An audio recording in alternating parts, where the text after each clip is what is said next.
Hello दोस्तों, स्वागत है आप सभी का आपके अपने यूट्यूब चैनल बिगिनिंग स्वैग पर। चलिए हम आज आपको जैन धर्म के बारे में बताते हैं। देखिए, जैन धर्म में हमने उस दिन आपको ऋषभदेव यानी प्रथम तीर्थकर यानी प्रथम संस्थापक मैनेजर जो हुए थे उसके बारे में बताए थे। चलिए उसको हम थोड़ा सा रिपीट कर देते हैं, उसके बाद हम जैन धर्म को पूर्ण रूप से आज समाप्त कर देंगे। देखिए, ये जैन धर्म में आपने ये पढ़ा था कि प्रथम जो, देखिए जैन धर्म के प्रथम जैन धर्म के प्रथम तीर्थकर, हमने बताया था तीर्थकर किस लिए बोला जाता है। तीर्थकर या संस्थापक किसको बोलते हैं?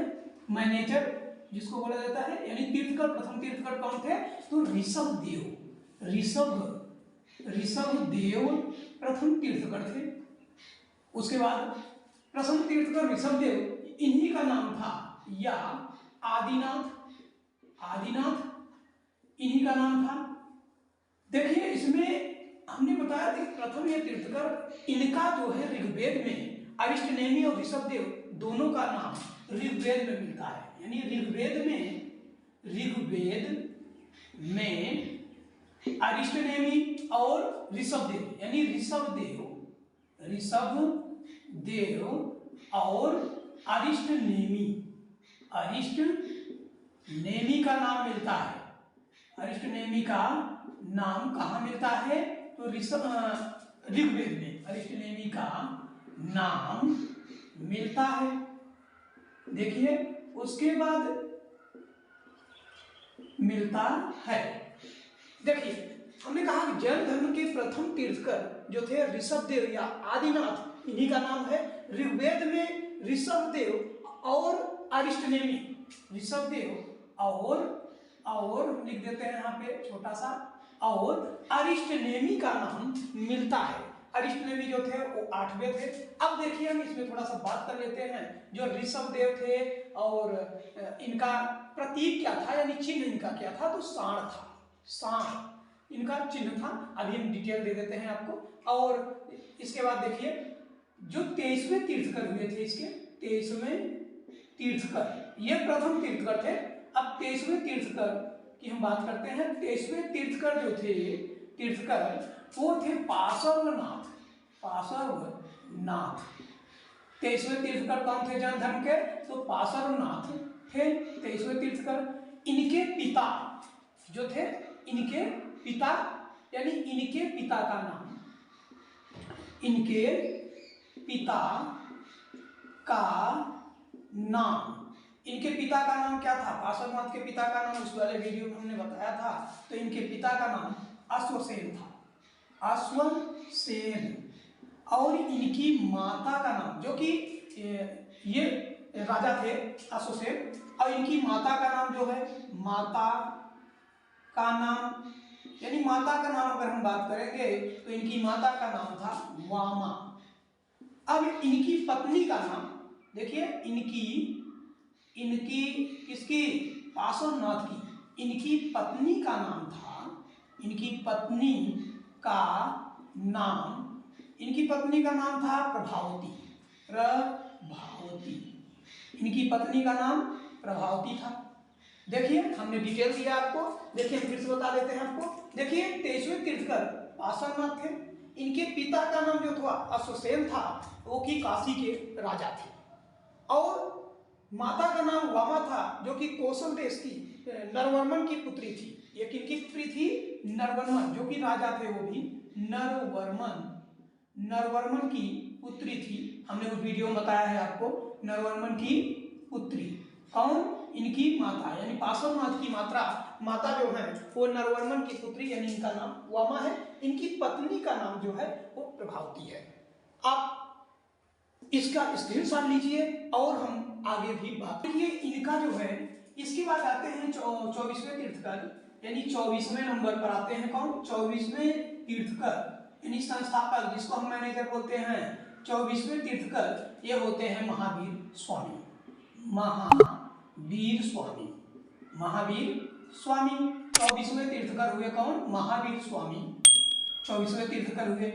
अब इनकी माता का नाम देखिए, इनके पहले पिता का नाम लिख देते हैं। इनके पिता का नाम का नाम, इनके पिता का नाम क्या था?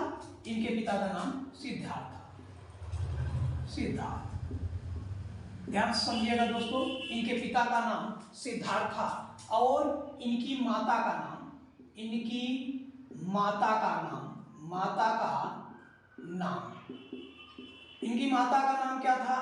तो इनकी माता का नाम त्रिशला था।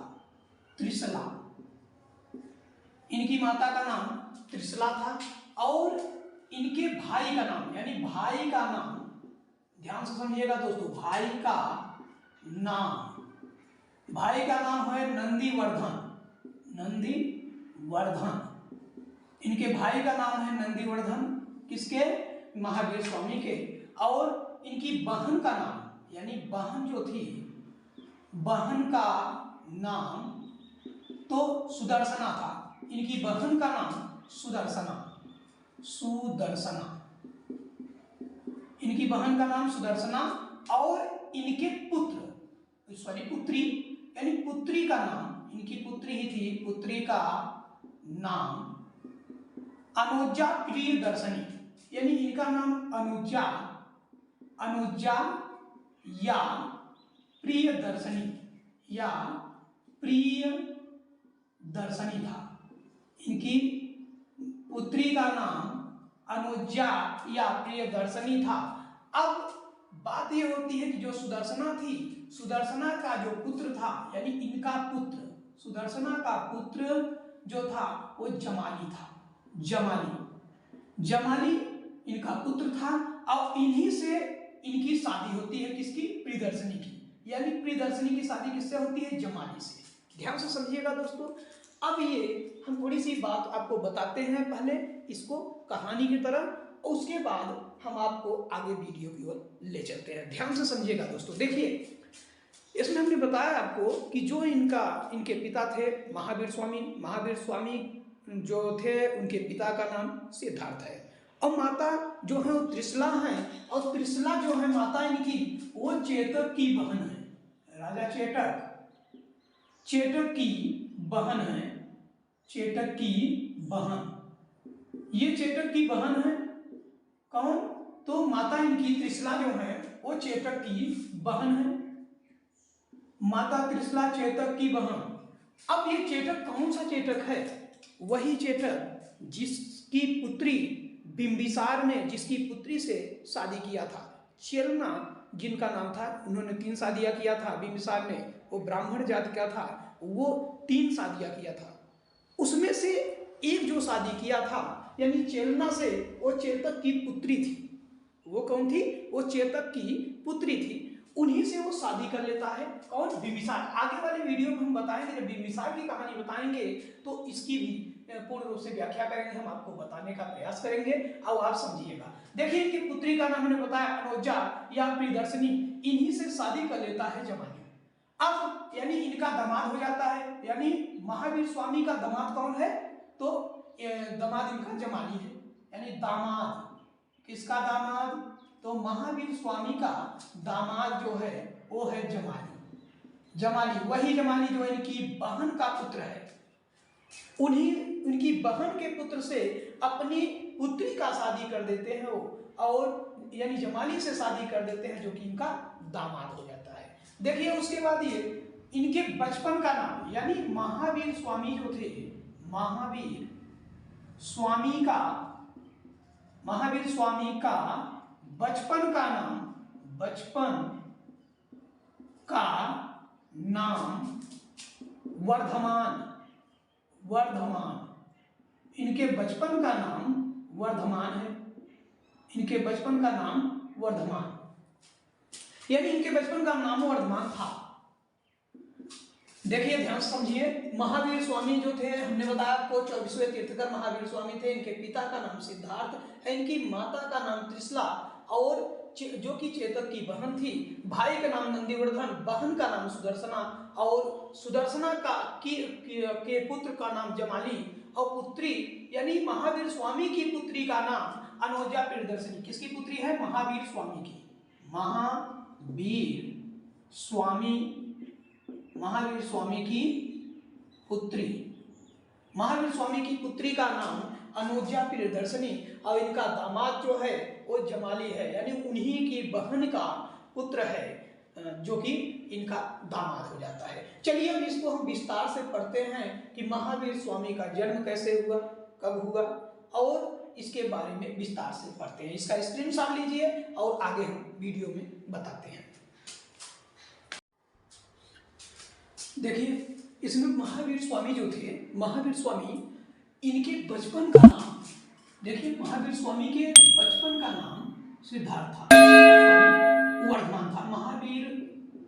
महावीर स्वामी के बचपन का नाम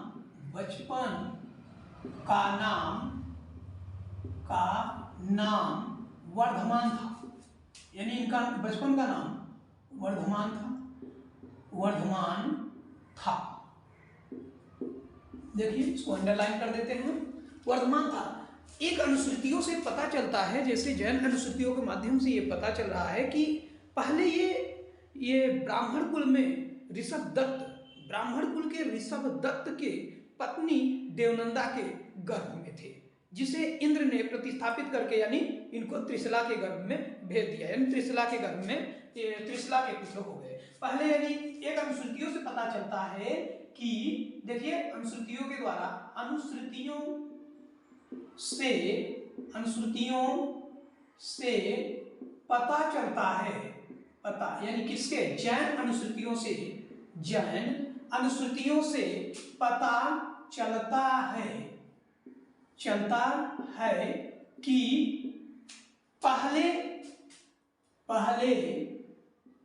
पहले महावीर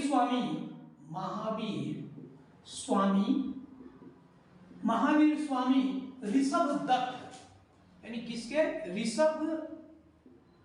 ऋषभ दत्त, यानी ये क्या थे, ब्राह्मण कुल। ऋषभ दत्त कोष्टक में लिख देते हैं, ब्राह्मण कुल, ब्राह्मण की पत्नी देवनंदा के गर्भ में थे, देवनंदा के गर्भ में थे। पहले ये ऋषभ, देखिए कह रहा जैन अनुश्रुतियों से पता चलता है कि जैन की जो ग्रंथ लिखी गए हैं उनके माध्यम से पता चलता है कि पहले महावीर स्वामी ऋषभ दत्त जो कि ब्राह्मण कुल के थे, उनकी पत्नी देवनंदा के गर्भ में थे। बाद में किसके गर्भ में आ गए, तो हमने अभी आपको बताया कि बाद में त्रिशला के गर्भ में आ गए। अभी हमने वीडियो में बताया। इनकी पत्नी जो महावीर स्वामी थे, इनकी पत्नी का नाम यशोदा, यानी महावीर स्वामी की पत्नी का नाम क्या है, यशोदा, यानी इनकी पत्नी का नाम यशोदा है, जो कि एक कोंडीय जात की थी। तो महावीर स्वामी की पत्नी का नाम यशोदा है। आप इसको अंडरलाइन कर लीजिए, नोट कर लीजिए, स्क्रीनशॉट ले लीजिए। आगे हम फिर से बता रहे हैं जन्म के बारे में। देखिए महावीर स्वामी का जन्म,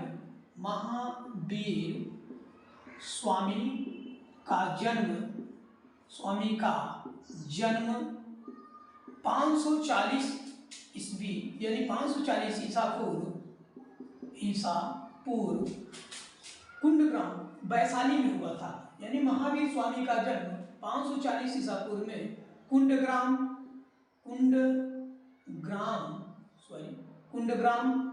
वैशाली में हुआ था। कुंडग्राम वैशाली में हुआ था। अभी हमने पिता माता का नाम बता ही दिया, आप इसको नोट कर लेना। वैशाली में हुआ था, कहाँ पे, कुंडग्राम में वैशाली में हुआ था। 540 ईसा पूर्व में कुंडग्राम वैशाली में हुआ था। 30 वर्ष की अवस्था में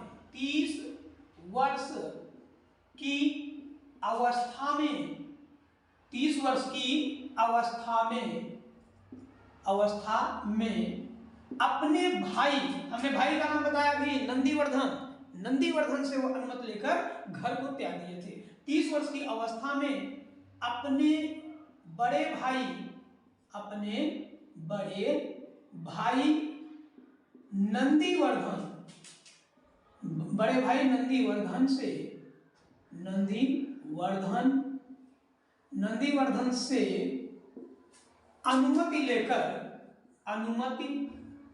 अनुमति लेकर गृह त्याग दिए, यानी गृह त्याग किए। 12 वर्ष की, देखिए आगे, 12 वर्ष की कठिन तपस्या के बाद, देखिए 12 वर्ष की कठिन तपस्या के बाद, 12 वर्ष की कठिन तपस्या के बाद जृंभिक, यहां पे देखिए जृंभिक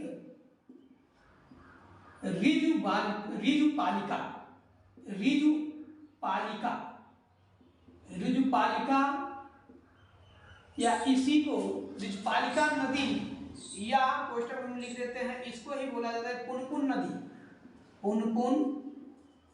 नदी के तट पर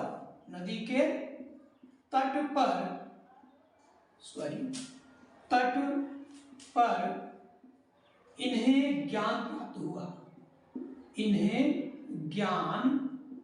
प्राप्त हुआ।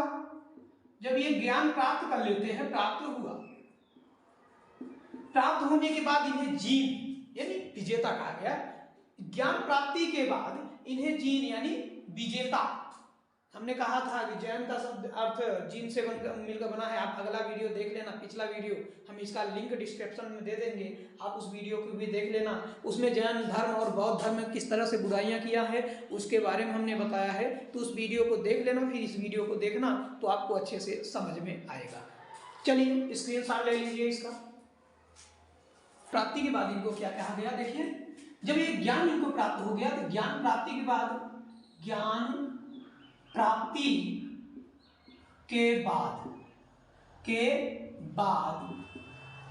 इन्हें केवल्य यानी ज्ञान प्राप्ति के बाद इन्हें क्या बोला गया, केवल्य या केवल्य। उसके बाद बोला गया इन्हें जीन यानी जीन, फिर इसका मतलब है विजेता, जीन। और क्या बोला गया इनको, अरहंत यानी पूजनीय, ठीक है, योग्य। देखिए इनको हमने बताया ज्ञान प्राप्ति के बाद क्या बोला, केवल, जीन, अरहंत यानी योग्य, यानी ये सभी चीज इनको बोला गया ज्ञान प्राप्ति के बाद। अब देखिए इसी में एक पॉइंट कहते हैं हम कि देखिए 72 वर्ष की आयु में इनकी मृत्यु होती है। जब ये सब कर लेते हैं कि इनकी मृत्यु होती है, लेकिन इनका प्रथम शिष्य हम पहले बात कर लेते हैं। जो इनका प्रथम शिष्य बना, तो प्रथम शिष्य आपको हम बता देते हैं कि इनका दामाद ही इनका प्रथम शिष्य हुआ था। प्रथम शिष्य जमाली हुआ था, जो इनका दामाद था। और इसके जो प्रथम भिक्षुड़ी थी, यानी प्रथम भिक्षुड़ी यानी जो कि लेडी थी, तो ये थी दधिवाहन, जो दधिवाहन नरेश था, ठीक है, चंपा का नरेश दधिवाहन था। उनकी पुत्री इनकी यानी कि जो बनती है, कौन बनता है, तो ये बनती है जो चंपा नरेश थे। नरेश मतलब वो राजा थे, चंपा के राजा थे। चंपा नरेश दधिवाहन की पुत्री कौन थी, चंदना बनती है, दधिवाहन की पुत्री चंदना इनकी प्रथम भिक्षुड़ी बनती है। तो आप इसका स्क्रीनशॉट ले लीजिए और उसके बाद हम आगे आपको बता रहे हैं। देखिए हम हेडिंग डाल देते हैं यहाँ पे, जैन धर्म की शिक्षाएं। तो जैन धर्म की जो शिक्षाएं थी वो कौन सी शिक्षा थी, तो त्रिरत्न थे। जैन धर्म त्रिरत्न थे। जैन धर्म के त्रिरत्न, त्रिरत्न इन्हें बोला जाता है, त्रिरत्न। यानी देखिए यहाँ पे सम्यक, सम्यक दृष्टि, सम्यक दृष्टि, उसके बाद है सम्यक ज्ञान, सम्यक, सम्यक ज्ञान, और तीसरा है सम्यक आचरण, सम्यक आचरण। देखिए सम्यक दृष्टि, सम्यक ज्ञान और सम्यक आचरण क्या है। देखिए सम्यक दृष्टि जो है ये समय के अनुसार, सम्यक दृष्टि मतलब शंका विहीन, शंका, शंका विहीन, शंका विहीन दृष्टि, यानी शंका विहीन होकर आप कुछ भी देख रहे हो तो वो सम्यक दृष्टि बोलते हैं उसकी। शंका विहीन को सम्यक दृष्टि बोलेंगे, सम्यक दृष्टि, यानी आपको कोई शंका नहीं होना चाहिए, आपकी ये सम्यक दृष्टि है। अब हम बात करते हैं सम्यक ज्ञान। सम्यक ज्ञान वो है जो आप ज्ञान को अर्जित करते हैं, प्राप्त करते हैं, यानी ज्ञान प्राप्ति, ज्ञान प्राप्ति सम्यक ज्ञान है, सम्यक ज्ञान। अब सम्यक आचरण क्या है, तो सम्यक आचरण कि आपको किसी के प्रति, सम्यक आचरण क्या है, देखिए सम्यक आचरण यानी सुख दुख में, सुख दुख में, सुख दुख में कार्य यानी काम आना, सुख दुख में काम आना ही सम्यक आचरण बताया गया है जैन धर्म में। यानी क्या है ये सम्यक आचरण, सम्यक आचरण है। अब आगे हम बात करते हैं, आप इसका स्क्रीनशॉट ले लीजिए और फिर हम आगे आपको बता रहे हैं। में पंच महाव्रत बताया गया है महावीर स्वामी में कि पंच महाव्रत क्या थे, तो देखिए हम बता देते हैं आपको पंच महाव्रत, पंच महाव्रत के बारे में आपको हम बता रहे हैं। देखिए पंच महाव्रत क्या थे, बहुत ही कठिन था इनका व्रत, जो कि हर व्यक्ति जैन धर्म को अपना नहीं सका। क्या कारण था, देखिए इसमें जो था फर्स्ट वाला पॉइंट था आपको अहिंसा, अहिंसा नहीं करना है, अहिंसा, इसके बारे में हम डिटेल दे रहे हैं। दूसरा जो व्रत था इनका सत्य, तीसरा इनका व्रत था अस्तेय, अस्तेय, उसके चौथा इनका व्रत था, देखिए अस्तेय के बाद अपरिग्रह, अपरिग्रह। देखिए महावीर ने अंतिम जो व्रत जोड़ा था, ये महावीर स्वामी के द्वारा जो व्रत जोड़ा गया उसका नाम था ब्रह्मचर्य, इसको महावीर स्वामी जी ने जोड़ा था ब्रह्मचर्य। देखिए इसके बारे में हम डिटेल देते हैं आपको, उस वाले वीडियो में हमने बताया था अहिंसा का मतलब ये होता है, देखिए मैं आपको डिटेल दे रहा हूँ, समझा दे रहा हूँ। देखिए अहिंसा का मतलब होता है आपसे कोई भी जानवर, कोई भी यानी मच्छर कीट पतंग यानी कोई भी जीव जंतु आपसे मरने नहीं चाहिए, उसकी हिंसा न हो, उसको आप न मारें। आपसे भूल में अनजाने में, जैसे आप रोड वगैरह पर चल रहे हैं तो कीट पतंग यानी चींटी वगैरह को दब गया है, अगर चींटी दब जाती है तो आप हिंसा कर गए, यानी एक व्रत बहुत ही कठिन था किसी भी व्यक्ति के लिए। दूसरा है सत्य, आपको बिल्कुल भी झूठ कभी नहीं बोलना है, हमेशा ही सत्य ही बोलना है। तीसरा है अस्तेय, अस्तेय का मतलब ये होता है कि आप किसी भी वस्तु को, ठीक है, किसी भी वस्तु को बिना अनुमति के नहीं ले सकते थे अस्तेय में। अस्तेय का व्रत ऐसा था कि आप किसी भी वस्तु को बिना पूछे नहीं ले सकते हैं। चौथा जो है व्रत अपरिग्रह, इसमें किसी भी व्यक्ति के द्वारा जो लिया गया